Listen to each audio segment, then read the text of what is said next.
started. Does anyone want to get out?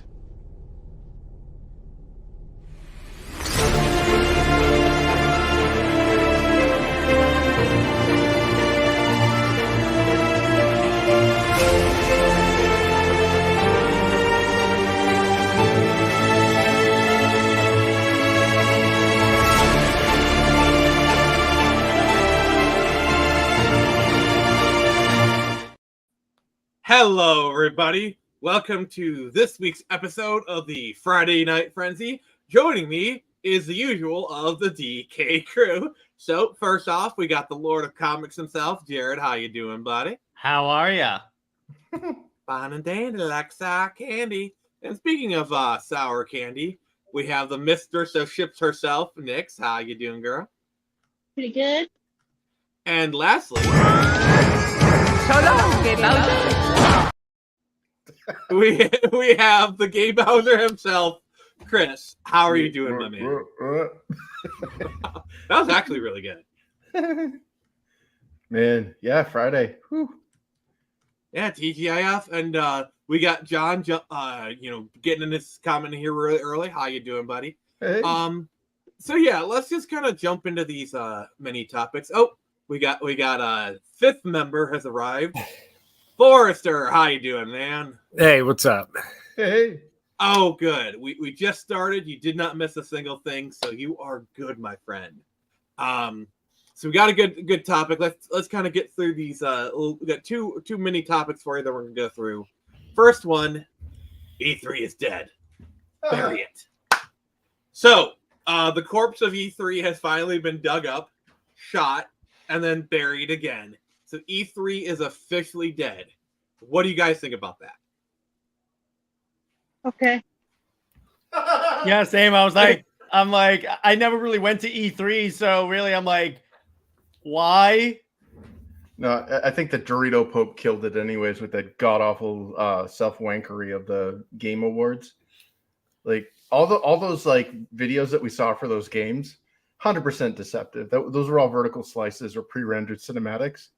Like, don't show me that crap. Like, and that's what E3 did. And all of the shady stuff that goes on behind the scenes at E3. I sat there and listened to like one of my producers explain it, like begging and pleading, trying to wheel and deal our way onto the Microsoft keynote stage or whatever for our game, and they didn't even know the name of the game. Wow. Yeah. It's like, please accept, hey, please accept it. Please accept this game. Yeah. Yeah, it was, but it's like E3 isn't for people. It isn't for customers. It's just a bunch of, big wigs in the industry just rubbing elbows and getting drunk and doing stupid that's stuff. how it started. The problem with E3 is it was an industry trade show. Because you got to realize the history of E3, before E3, they were at the Consumer Electronics Show. Mm-hmm. And then but they were kind of relegated to like a back corner. You had to walk through the adult video section to get to like this tent. It was not good. So E3 was started as that. But over time, it kind of became, with the rise of the internet, it became more of a spectacle show. But honestly, I think we can really thank Nintendo for really being the one to truly kill E3. Because when they started doing their Nintendo Directs back in like the 2010s, that is what really kicked off. Like, wait, we don't need E3. Yep. Yeah, because like I'm not a big gamer, so literally all I've ever really known about E3, like back when I worked the Kmart Electronics counter in the 2000s, was when people say E3 trailer, that just straight up means like deceptive trailer. Yep. Yeah. I remember, I think like Assassin's Creed 3 or something, and I was stupid then. I was like, wow, that looks awesome. And they were like, trust me, you won't be able to do any of that in that game. And they were right. I mean, E3 did give us some great moments. Like, this game is the height of realism. Oh, and there's a giant enemy crab. Well, remember the E3 Halo 2 demo that later turned out that's not what the game was. It's not necessarily their fault. It's just for some reason the demo wouldn't run on an actual Xbox. Yeah, they did that with what was that series? It was a PlayStation property It was one of the shooter series where it had this amazing cinematic, like these like soldiers are riding in on this like airlift or whatever, and they go down to the ground level, and then they're like in really, really small white text. It's like actual in-engine footage played at 1/1000 or like one or played at 10,000 times the speed or whatever, because you couldn't render that in real time. Like it was all like yeah, somebody's like, wait a minute, you know, and they zoom in and read that. And I'm sorry, but like Penny Arcade had the best term for it. They called it bullshotting. They're like, it's when they showed you a screenshot and it looked nothing like what the actual game was. Well, all these trailers and all these vertical slices that they put together, I mean, I can personally attest, we lied to our customers when we were showing Defiance. None of that was real. We literally had our entire staff on hand at the office choreographed to play through this scene because we didn't have any AI at the time, and there was no collision. So what you're saying is your studio was defiant. Yeah. Yes, it was. They were in defiance of the norms. I'm sorry, I'm having fun here. And we did stuff like that on the retail level too, because like at Kmart, we were instructed to tell the customers that the PlayStation 3 was future-proofed, and that they would. Yeah, we were told to tell customers that it was future-proof and that they would only issue patches and update kits for the PlayStation 3, but that there would never be or need to be a PlayStation 4. Wow. Well, that was in the Sony packet that we were supposed to tell people. I mean, it's future-proof in the sense that, like, I can still use it as a Blu-ray player. Remember when they said Halo Infinite was going to be the Halo game for 10 years? Yep. Oh, wait, that's actually not as bad as, like, right before we had to hawk that, we were supposed to be hawking the Xbox. No, I'm sorry, the HD DVD player. Oh, God. Kmart was heavily invested in the HD DVD player and the Microsoft Zune. Oh, God. I forgot the Zune existed. The Zune was actually a decent product, but it was poorly marketed. Well, that and when the iPad or the iPod came out, it was like you basically have the same thing, but it was the UX on it was so much easier that people are like, "I'll just go with the iPod," and it's like, well, here's the problem with the Zune. The Zune came out. The iPod had been out for 5 years. So the iPod was a fully mature product. Yep. And the Zune looked really nice. It was still a new product. They're still working the kinks out. Whereas like not only was it in trend, you know, it's like I don't know. It's like, yeah, that's a really good point. I mean, you're basically come to market with the same product that's not as good. Apple had some lemons too, though. Yeah, they did. Right after the iPhone came out in 2007, and in 2010, the store wanted us to really push the iPod Touch, which was literally a telephone disabled iPhone. Yep. 1 second. My nephew wanted one of those. It was the worst product because people were like, well, that looks like an iPhone. Excuse me. Yeah. Wow. Like literally, I still have. This is the iPod. I think it's like the 3rd generation iPod. Based off like the iPod 3G or something. I had an iPod before I had an iPhone. Nice. I have an iPod somewhere around here, but yeah. Well, this was the Touch, and it had no physical buttons. This is a Touch. Okay, yeah. Yeah, you're right. It was just a phone disabled iPhone. Yeah. I love this thing. I've had this thing for like over 10 years, and it still kind of works, even though like if you just look, like let me I gotta do this to myself. But like, look at the corner. You can literally see the circuit board. Oh man! But it still works. That. Well, I do that too. I keep old Galaxy phones just to use. I've had this thing for 10 years. This thing has 10 years of heavy use on it, jackbutt. What are you doing with your devices? Mine are always fine. Gotta hang up pictures somehow. He's trying to hammer it. He's holding his iPhone against the wall. And he's hanging it. Nick, I can beat you.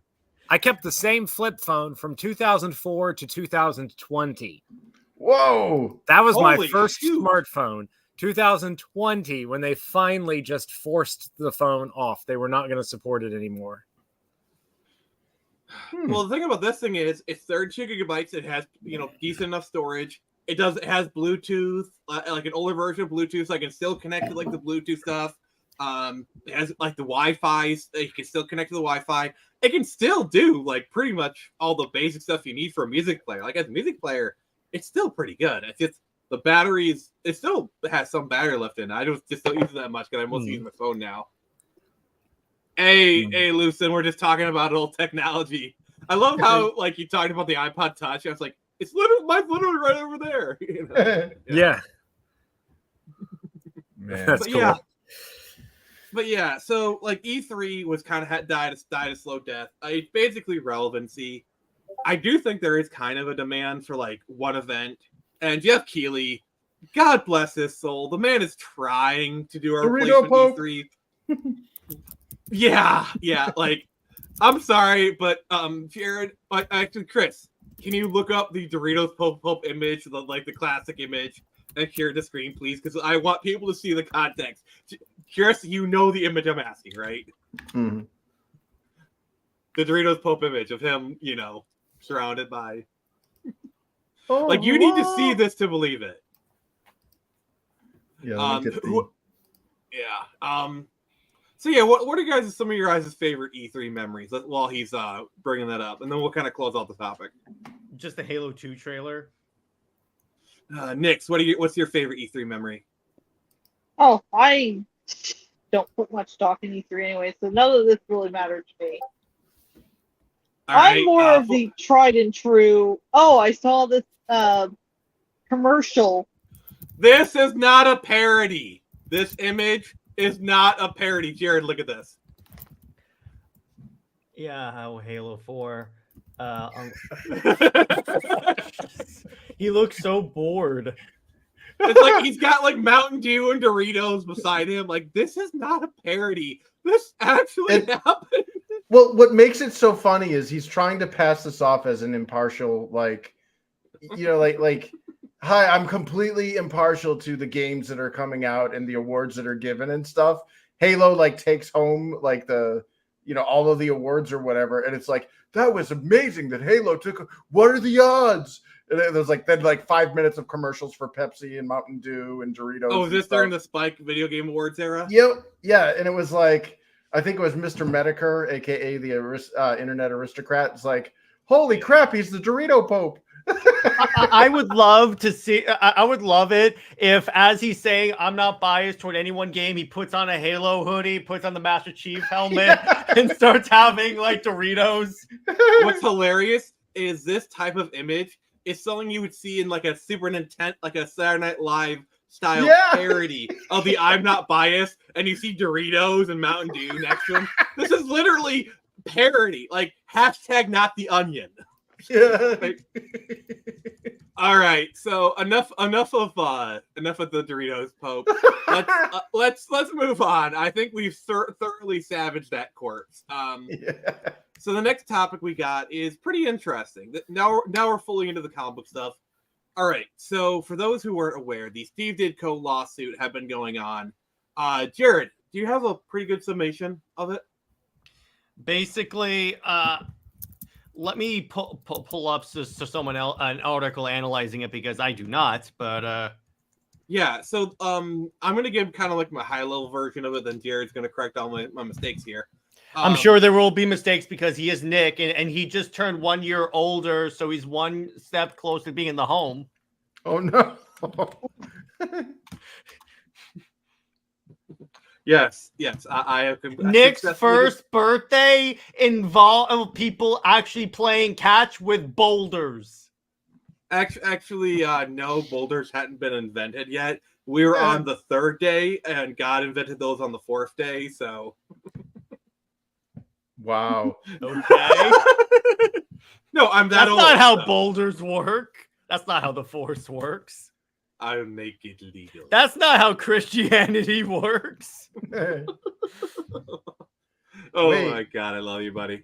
Yes, I just read up on this. Holy crap. Okay, so I have an article pulled up, Nick. If you want me to share my screen, we'll go through it. Gladly. Okay, let me do this. So, by the way, for those of you that somehow don't know this, Steve Ditko is one of the co-creators of Spider-Man. Co-creators, I say co-creators because See, and this was an issue with Marvel back in the day, is that they did have like what was called the Marvel method of writing, which is when Stan Lee or like the writer would like give a brief outline of what happens in this issue, and then the artist would do it. What that led to is a lot of like confusion as to who actually created these characters, which is what you get like disputes over who really created Spider-Man or Thor or anything like that. But anyway, Marvel has reached a legal settlement with another of their most important artists, according to court documents. Steve Ditko, who co-created iconic characters like Spider-Man and Doctor Strange, alongside writer Stan Lee, died in 2018, but his heirs have been trying to get better compensation for his contributions to the superhero canon. As executor of his father's estate, Patrick Ditko moved in 2021 to terminate and reclaim the highly lucrative copyrights to those iconic characters, using the Copyright Act as legal justification. The Ditko estate wasn't alone in this, but made this move alongside the estates for artist Don Heck, co-creator of Iron Man, Black Widow, and Hawkeye, among others, Gene Colan, co-creator of Blade, the Falcon, Carol Danvers. If Marvel lost the rights to Carol Danvers, that might actually be an improvement. And Don Ritko, who also co-created. Hey, what's up, Tavia? And Don Ritko, who also created Black Widow. Marvel fought back, suing them all. I'll sue all of you. And sue them all. And so anyway, I just started suing. So Marvel fought back, suing them all and arguing that since Ditko, Heck, and the other artists made comics under work-for-hire contracts with Marvel, the Copyright Act did not apply to their creations. Marvel settled with the estates of Heck, Colan, and Rico, as well as Lee's brother Larry Lieber back in June, but the battle with Ditko took a little longer. Attorneys for Ditko and Marvel made a joint filing in Manhattan federal courts this week, announcing that the two parties have amicably resolved their dispute. When reached for comment by Entertainment Weekly, Ditko's lawyer Mark Toberoff has said the parties reached an amicable resolution to this interesting case. Well, yeah, whatever. Marvel's last such legal battle was with the estates of Jack Kirby, who co-created even more iconic characters, Captain America, the Fantastic Four, the Hulk, and the X-Men, as well as many related supporting characters and supervillains. The back and forth lawsuits lasted from 2009 until 2014, when just before the case was possibly going to be taken up by the Supreme Court, Marvel and the Kirby estate announced a settlement. Although Marvel got scared. Although financial terms were not disclosed, Marvel films and TV shows released since then feature Kirby characters have prominently, damn, I can't read, I'm like Nick, credited him. Well, you're an old man. See, like, I would say this kind of explains so much of why in the past 10 years we've seen this like rise of like alternative characters like Miles Morales, Ironheart, Totally Awesome Hulk. They've been sunsetting the X-Men. Well, the X-Men has more to do with Fox, but still, even then. But yeah, like I think this explains so much. What do you guys think? Like Forrester, what do you think about all that?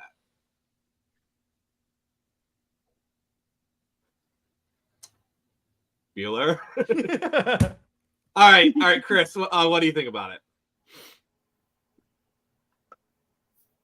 Okay, just kidding. You asked.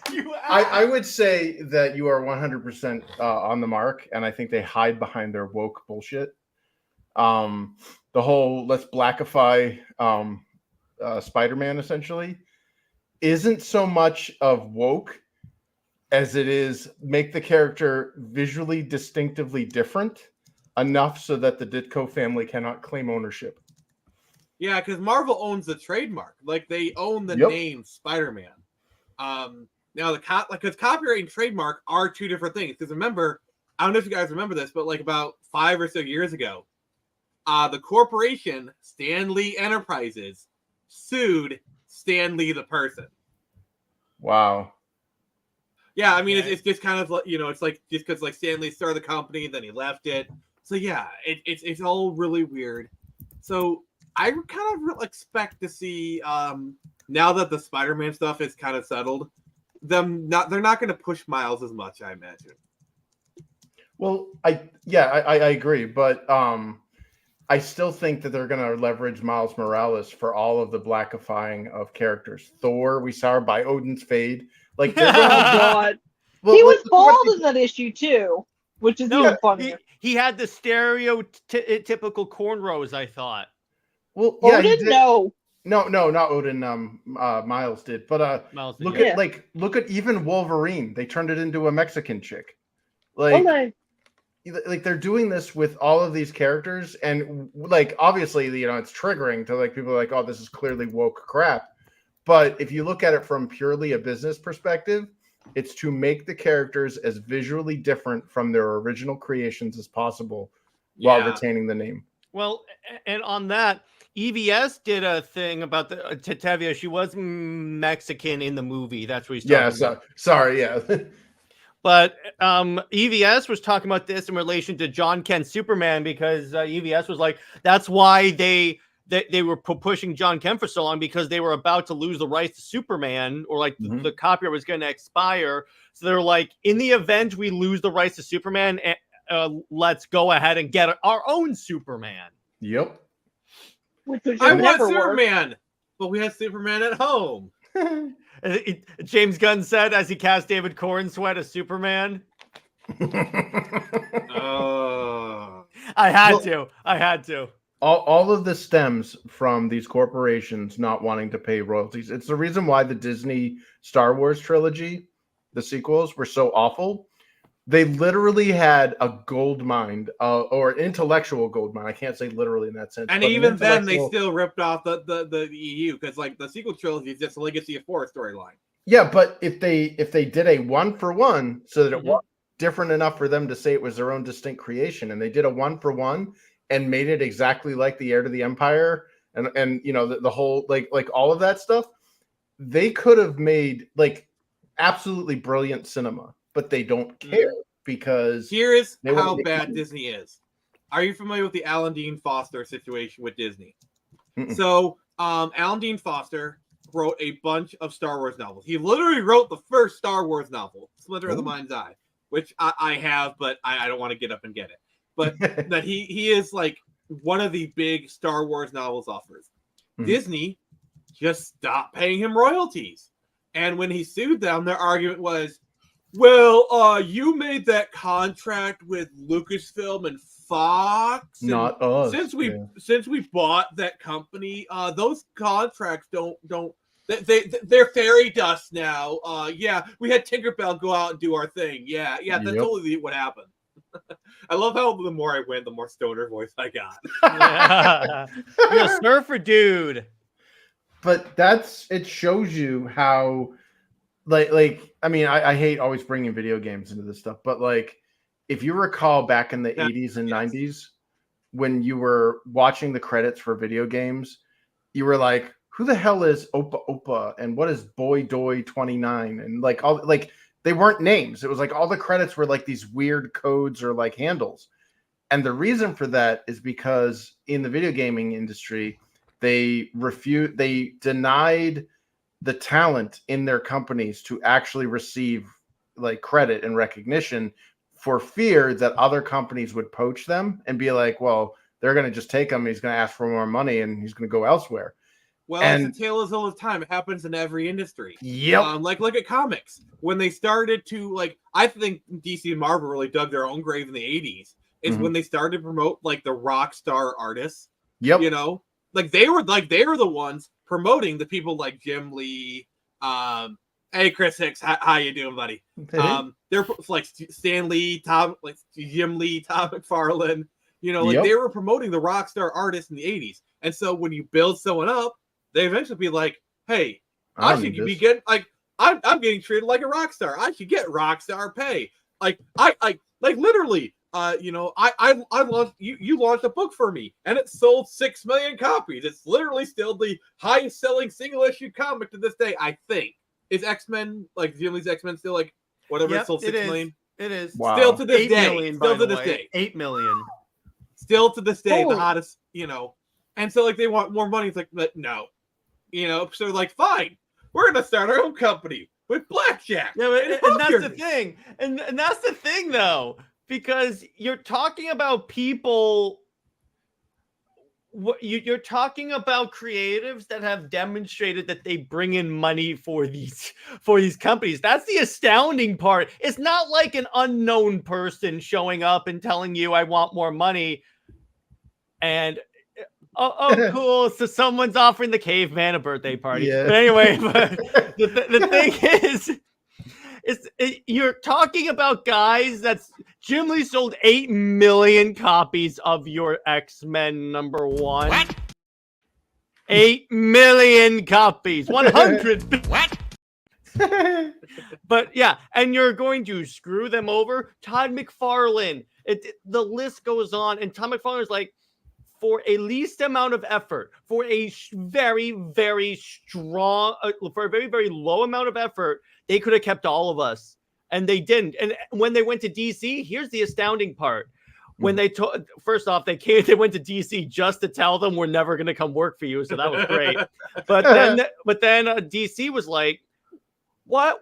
Why don't we talk more? Because we just drew up a new contract that's supposed to protect creators' rights." And then Todd goes, "Okay. When you're coming up with that contract, did you have any of your creatives in the room to offer their input?"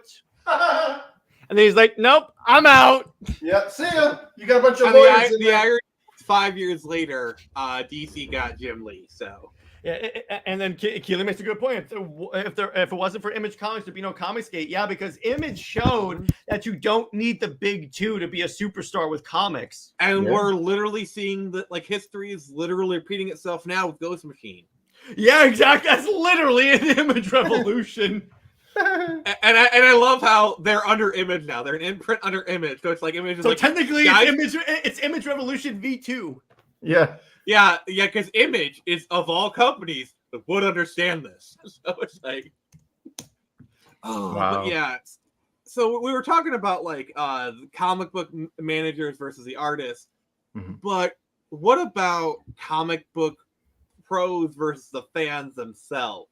So let's get into this main topic. Did you? So I had written a reply on Twitter about how what has happened to all entertainment media. It's not just comics, but all entertainment media has been invaded by bad actors who would rather ride these sinking ships to the bottom of the sea than cede any power that they've had. Well, And and that's exactly like a day later, Mark Waid makes a post. exactly. And I was like, you just proved my point, buddy. He said, he basically said, I would rather burn the comic industry to the ground than sit down with alt-right people. Yeah, I because mean, anybody that doesn't... this is literally the attitude of comic pros. Don't like my politics. Don't buy my book. So that's smug. to give you a little context for there to bring this hashtag full circle, that was so since we're a week away from the new Aquaman movie, here's the funny part. So she came in, took over the Aquaman book, tanked it, said that, and then the Aquaman book tanked even further and got canceled. Oh, That's So sad. So you're saying you got Aquaman 2 tanks harder? That's what I call a fish tank. did you Can I guys? just say, I'm of two minds on Gail Simone, because on the one hand, she can be a really good writer when she wants Yeah. to be. On the other Her Birds of hand, Prey run in the 2000s. Her is Wonder great. Woman run well, is not actually only bad. that, one of my favorite episodes of Justice League Unlimited was written by her, and it's Yeah. the one with Huntress and the Question. I think we're getting to that, Nick. More on that later. But yeah, But Tevia, it wasn't taken out of context. As a matter of fact, I get that you want to protect the writers that you like, and that's fine. But you got to admit when they screw up. In fact, I'm going to pull up that tweet because Mark Waid was trending. It's like the only time Mark Waid trends is when he makes controversy nowadays. Yeah. Here, I'm going to read the actual tweet so that there's no chance of us getting this out of context.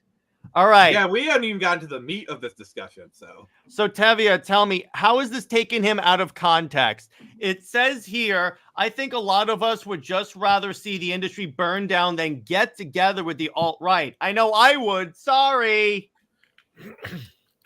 I'm sorry, but that is so immature. I'm like, hey, guess what? Someone's jealous that they can't get the sales of like Eric July and Evie frickin' S. That's what it is. It's jealousy. And he's like, well, I'm Mark Waid. I'm one of the most legendary comic book writers. When people think of you, they think of Kingdom Come. And guess what? Your Kingdom Come book, all you did is basically edit Alex Ross's script.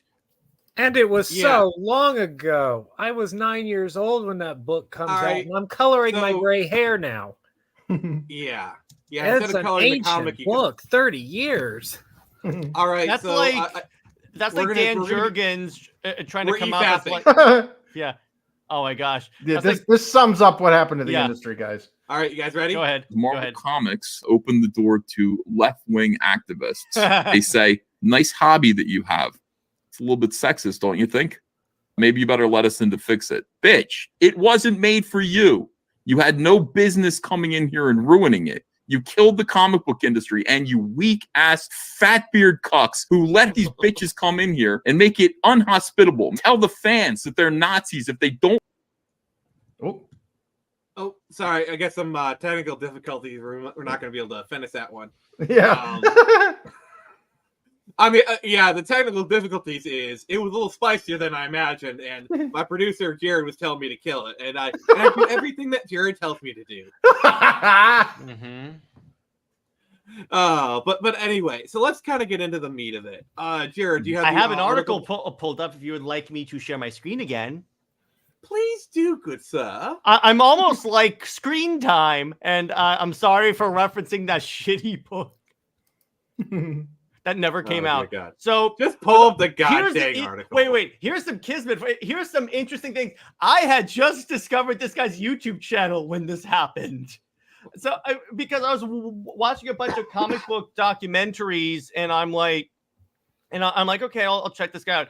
Wade's the big juice, but he's a great writer.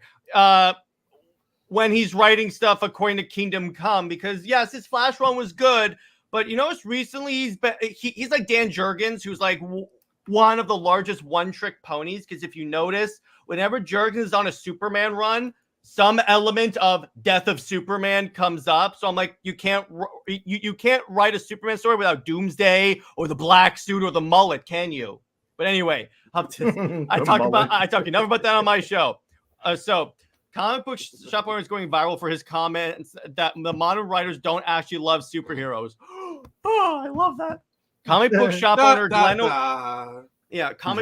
owner Glenn O'Leary, who owns the Comic Book Palace in Massachusetts, is drawing a line in the sand when it comes to modern comic book stores and writers. A clip from the latest episode of the Comic Book Palace Reborn podcast is going viral, where Glenn discusses his beliefs that modern comic book writers don't love the characters as much as old school writers. He asserts that modern writers don't care about the established personalities and character traits of classic superheroes, instead want to place themselves under the mask.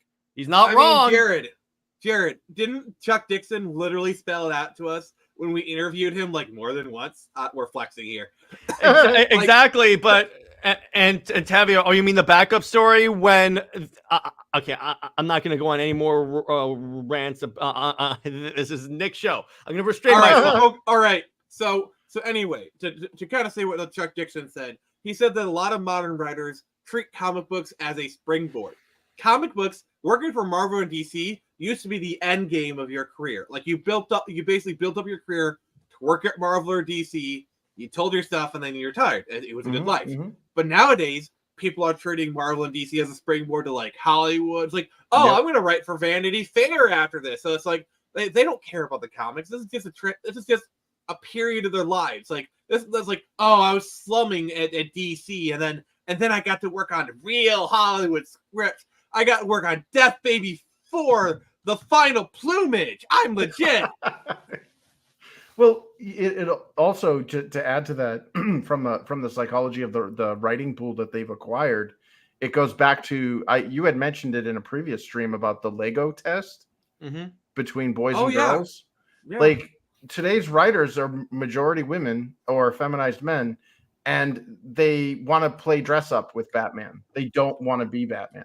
And that's not to say that female writers aren't capable of creating good stuff. Gail Simone, once upon a time, created great content. It's like I'm just trying to be very clear here. We're not saying all women X, all men Y. I'm speaking in generalized terms here, and if you know, like, exactly, there's always outliers because, like, look at video game writing, for example. Amy Hennig, dude, that chick. Oh my god, write, justice man. for Amy. Like Neil Cuckman when he forced her out of Uncharted. Yeah. Oh my god, justice for Amy. Legacy of Kain. Yeah, I believe she even worked on bits of the first Last of Us. Like, I wish we could have saw Project Ragtag, like Uncharted Star Wars made by Amy Head. Jared, did you know that was a thing at one point? We were robbed. Okay, but yes, I'm we not. were. I've not. Remember, I'm an Xbox gamer, Nick. Oh, that's right. You're right. You're not a gamer. Okay, it's cool.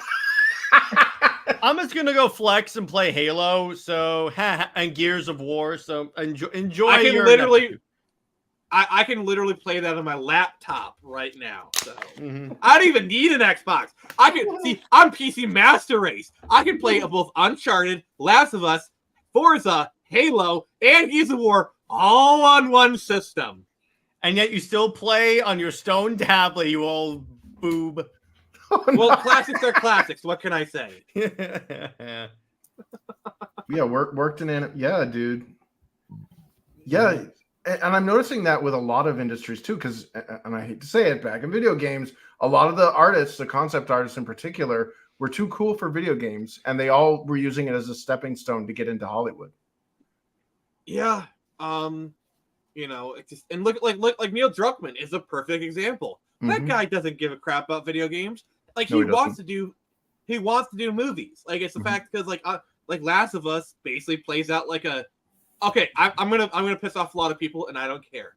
Last of Us is basically a very generic zombie movie. It is. It really is. No, here's my test for video games, okay? And this annoys me as a video game designer. Okay, I left the industry, and there were very few, if any, game designers left. The most of them were economists or people that were like salvaging designs for systems from like 20 years ago. And they're like, let's make a game like this. It's like, dude, you're not designing anything. You're literally leveraging somebody else's work. But a lot of games that were coming out around the time that I was leaving were just these marginally interactive CG films. And they're like, well, how can you be so snobby? Like, you know, not everything should be Twitch skill or whatever. And I posed this question, and I was like, are there any branching like parts of the story in these games? Like, if you do X, will it change the outcome for, you know, will you go to a completely different forked path or whatever? And they're like, no. Well, then I'm like, then you're not, you're basically navigating a DVD play menu. Like, they're like, oh, but you can do this. And I'm like, you're literally just walking.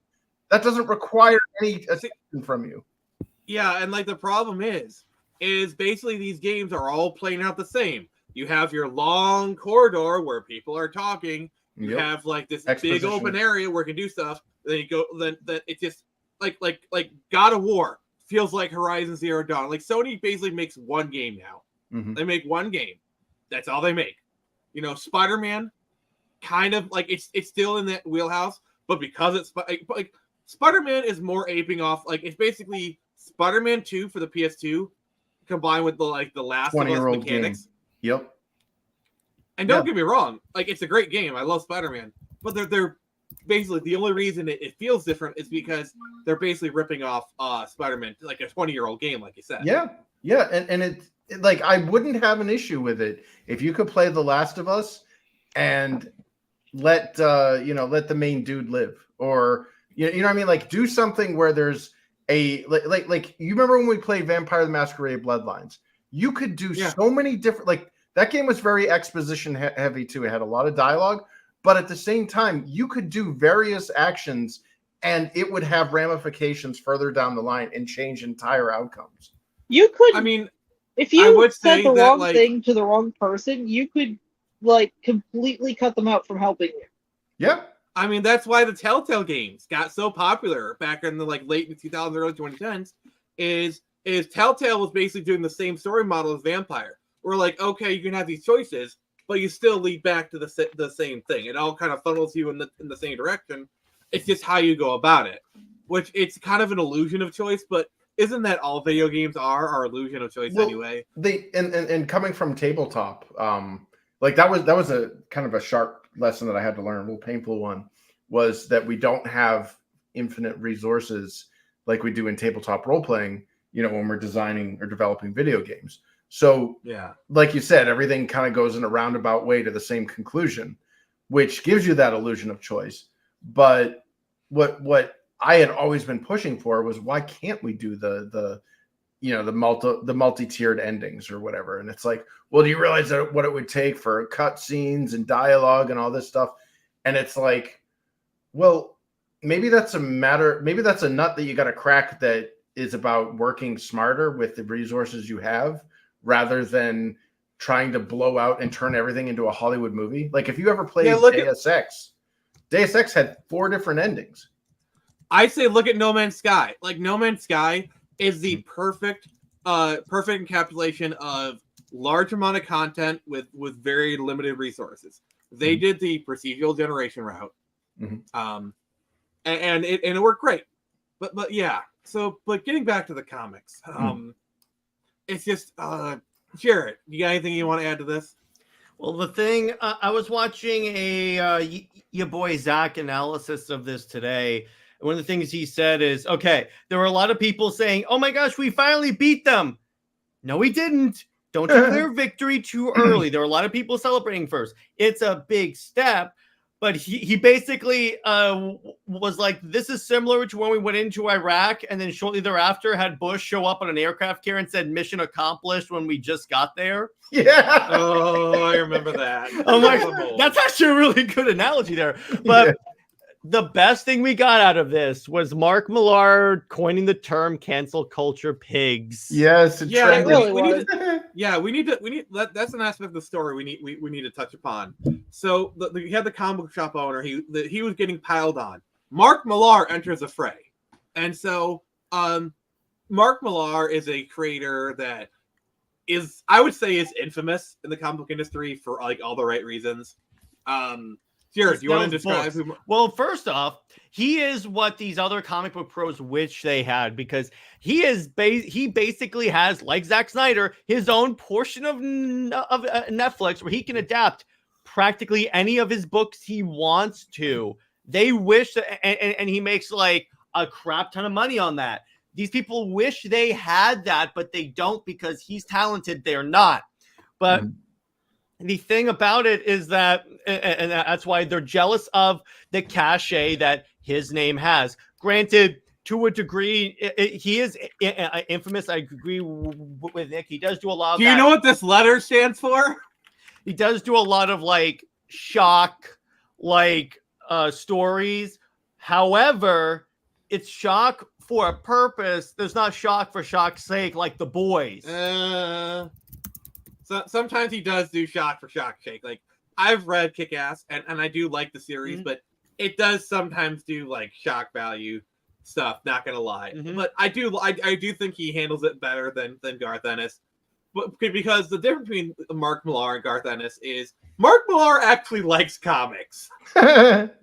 That's true too. And the thing about it is that he actually gives like actual like tactics on how to fix comics. These people don't. I have never seen Mark Waid or any of these cancel culture pigs, I'm going to call them that. I have never seen them give any remote advice on how to fix comics beyond screw the comic book stores. And that's the other thing that really pissed me off. And when Nick and I were interviewing Gabe El-Taib the other day, he said, comic book shop owners are your first customers. You have to sell to them first and sell to them a product that you're sure will sell to the customers. And you're going to make fun of the person that basically he directly pays your paycheck pretty much. Oh yeah. That's what it is. And you're going to make, I wouldn't be surprised if a lot of these comic book shop owners now say, I don't want any book from Donny Cates, or he goes down the list and he says, I don't care. I don't want anything from these creatives. Yeah. Yeah. And I just don't get it. I mean, it comes from a place of arrogance foremost, but like, So Mark Millar came in, but the thing is, Mark Millar has FU money. Like that. That's Yeah, the he whole does. point. And Mark Millar has FU clout. Like he is truly uncancelable because he has a track record of his properties sell. They do numbers on both movies, TV, going back 15 freaking years. And despite what the idiots on Twitter think, these companies consider profits first, not your BS shipping. All right, rant over. And so yeah, they tried to cancel him, and they kind of went over like a bit of a wet fart. And now that like the unsuccessful canceling of like now the floodgates have been open because you know how it is. You know, people are afraid to speak. Like they feel a certain way, so they go along with it. You know, the Scott Snyders of the world.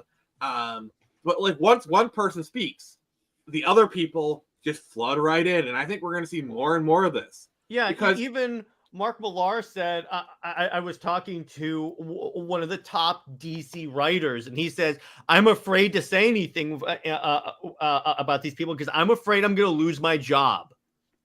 Yeah, and we've seen plenty of videos by people like Clownfish TV and like other creators. They've literally mentioned the same exact thing. You know, I think there's probably a Perch video out there of stuff like this, where yeah, writers, artists, they're afraid to say stuff, so they just go along with the message.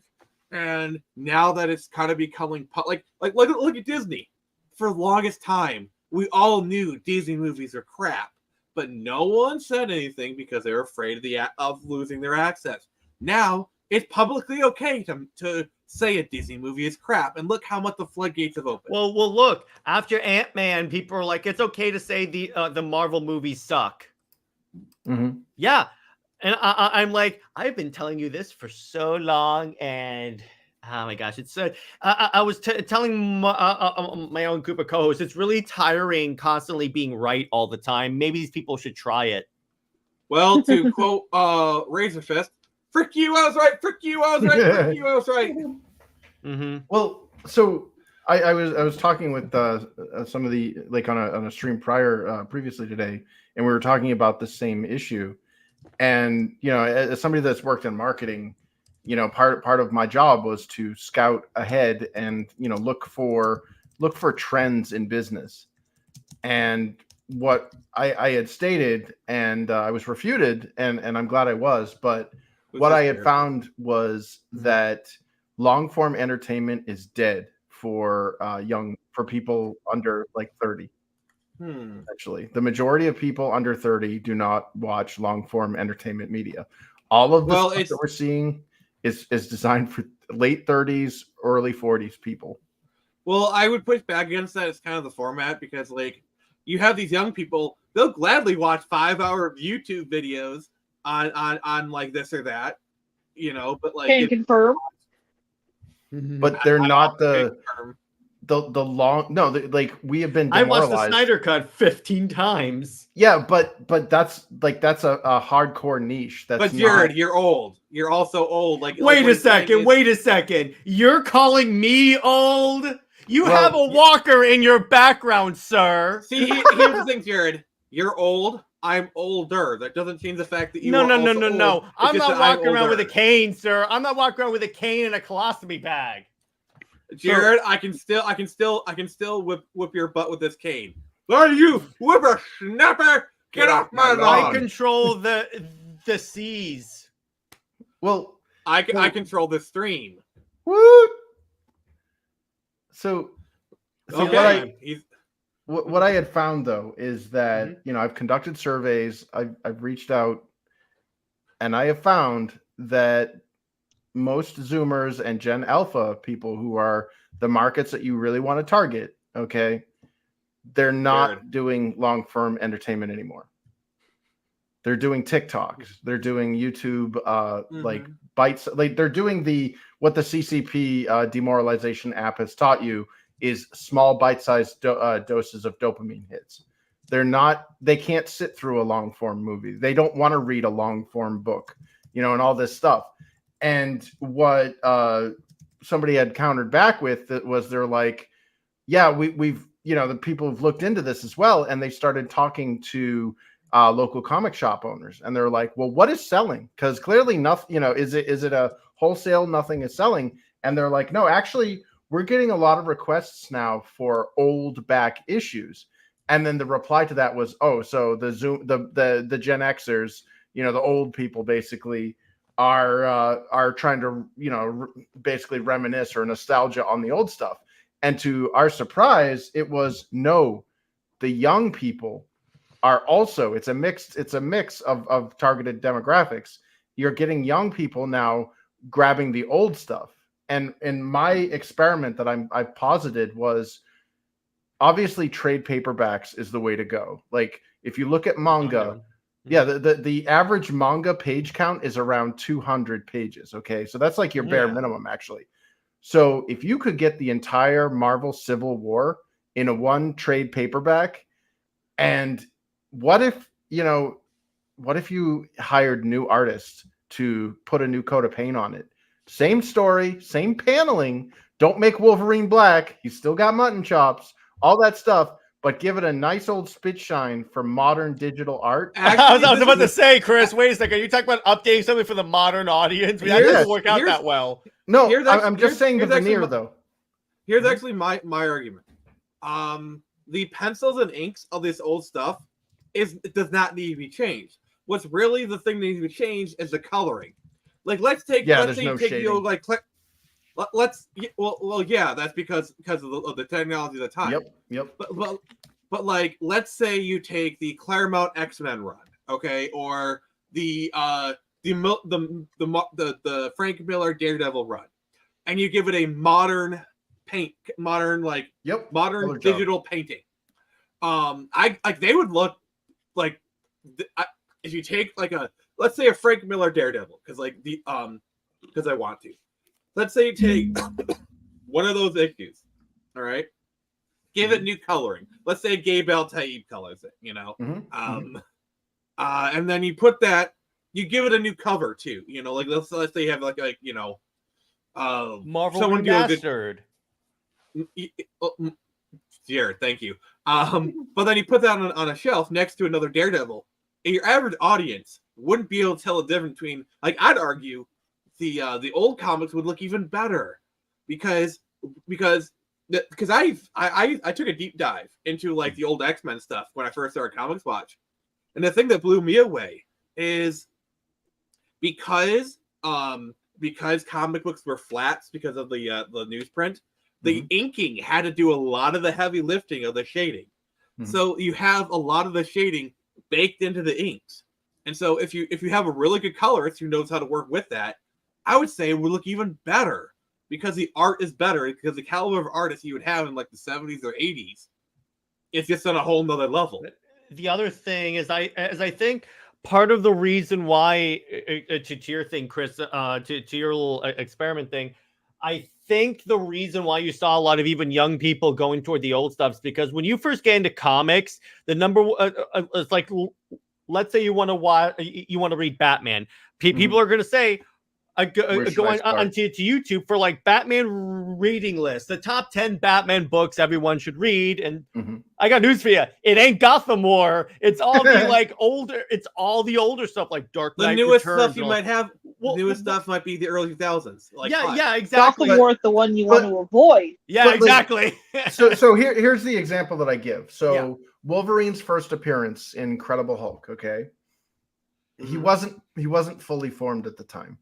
If you look at the costume design, Jerry, can you look up the cover, please? Yeah, I actually have it. I'll go get it. Yeah, it's all right. If you look at the costume design and you look at the way that the paneling's fine, the writing is spot on. Keep the writing. I'm just saying, take the fully formed Wolverine that we all know and love from the the Marvel cartoon, from the cartoons or whatever, the moray eel style wings that he has on his mask and all that stuff. Well, the thing is, remake that. Well, all right. Yeah, so this is the first appearance, and yes, you can very tell it's a prototype. A lot of the designs are there. But Wolverine wouldn't become Wolverine until he joined the Uncanny X-Men in the 70s.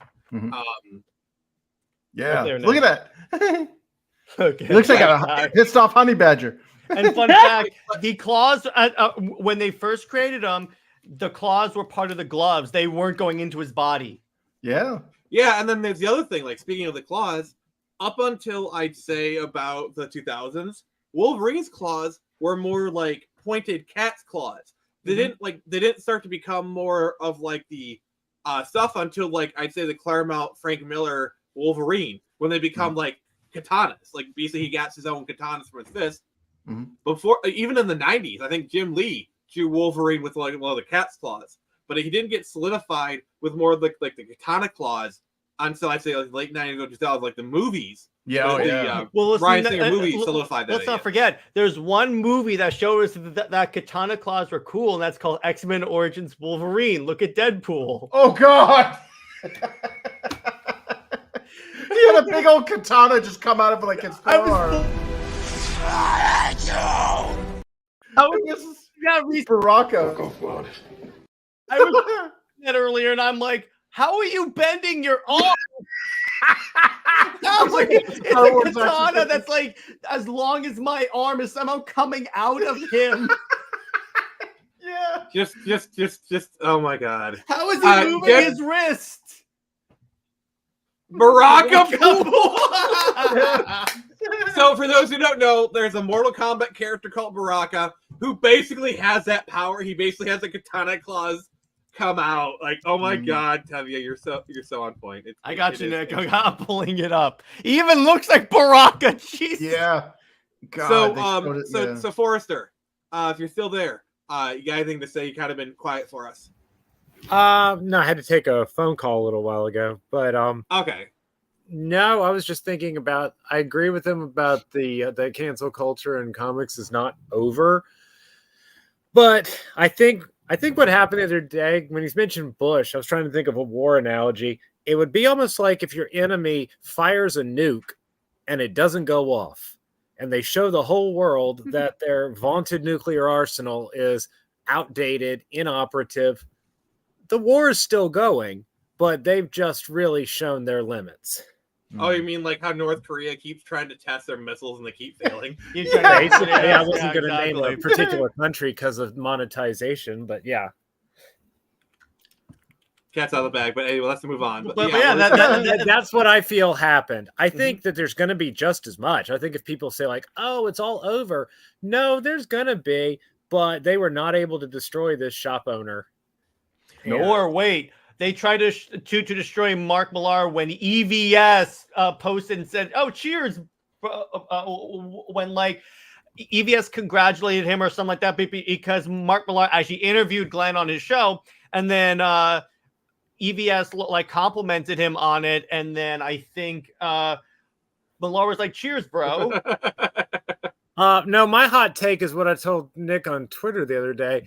I think a lot of people, and I'm in this category myself, unintentionally since about 2018 have let the fear of quote unquote cancel culture like be an excuse.